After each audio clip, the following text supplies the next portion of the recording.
How to watch NFL Sunday Ticket on older Smart TV. If your TV doesn't have the latest apps, you can plug in a Roku, Fire TV Stick, Apple TV, or Chromecast with your Google TV. In your TV, you can simply install the YouTube TV app or YouTube app if you subscribed through primetime channels. Then simply sign in with your Google account linked to your NFL Sunday Ticket subscription. This is the most reliable way since these devices get frequent updates even if your TV does not.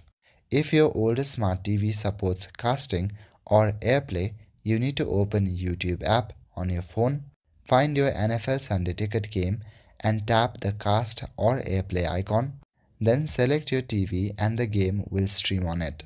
This bypasses your TV's outdated apps since the phone handles the processing. Another easy way is to use an HDMI cable which will connect your laptop to the TV.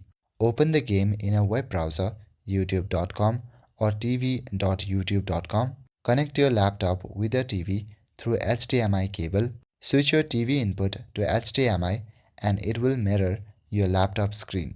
That's all for today. Thank you.